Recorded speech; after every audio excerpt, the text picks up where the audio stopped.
மாப்பிள்ள இன்னைக்கு சோறு கிடைக்காது போல. சும்மா மாமா எப்போ பார்த்தாலும் சோறுட்டு இருக்கிற கூட்டத்தை பார்த்தா 10,000 பேருக்கு மேலே இருப்பாங்க. மாமா கல்யாணத்துக்கு மொத்தம் 5,000 பத்திரிக்கை அடிச்சிருக்காங்க.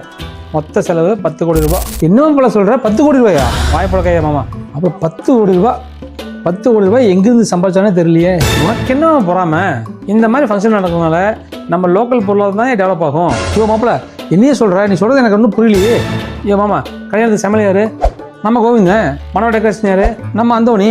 கல்யாணத்துக்காக மளிகை சப்ளை பண்ணியிருக்கா நம்ம பக்கத்தூர் முஸ்தாஃபா. மாமா இந்த மாதிரி கிராண்டாக பண்ணுறதுனால குறைஞ்சபட்சம் 500 பேருக்கு மேலே மண்டபத்தில் வேலை செய்கிறாங்களா? ஆமாம் மாப்பிள்ள, குறைஞ்சது ஒரு 500 பேருக்கு மேலே வேலை செய்வாங்க மாப்பிள்ள. இந்த கல்யாணத்துக்கு பண்ணுற 10 கோடி ரூபாய் செலவில் முக்கால்வாசி பணம் யாருக்கு போகுது? நம்ம கோவிந்தனுக்கு, நம்ம அந்தோனிக்கு, பக்கத்தூர் முஸ்தாஃபாவுக்கு, காய்கறி சப்ளை பண்ண நம்ம விவசாயிகளுக்கு, பூவெல்லாம் சப்ளை பண்ண விவசாயிகளுக்கு, லைட்டிங் போட்டவங்களுக்கு, அந்த மாதிரி தான் போய் சேரும். இதனால் குறைஞ்சபட்சம் 2000 to 3000 பேர்த்துக்கு மறைமுகமாக பயனடைவாங்க. ஆமாம் அதெல்லாம் இருக்கட்டும். நேற்று வந்து கோவிந்த பணத்தை செட்டில் பண்ணார்ல?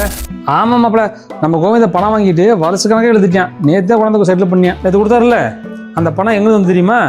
இந்த கல்யாணக்கார கொடுத்த அட்வான்ஸ் பணத்துக்கு தான் அவனை செட்டில் பண்ணார். மாமா இப்போ புரியுது அவனுக்கு?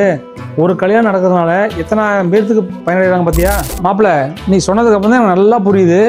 ஒரு கல்யாணத்துக்கு பின்னாடி இத்தனை பேர்த்துக்கு பயன் இருக்கணும்னு எனக்கு இப்போ தான் எனக்கு புரியுது.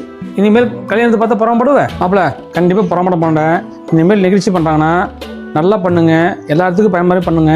ஊர் மக்கள் எல்லாம் சந்தோஷமாக இருக்கணும்னு மனசுக்குள்ளே ஆண்டவனை வேண்டிக்குவேன்.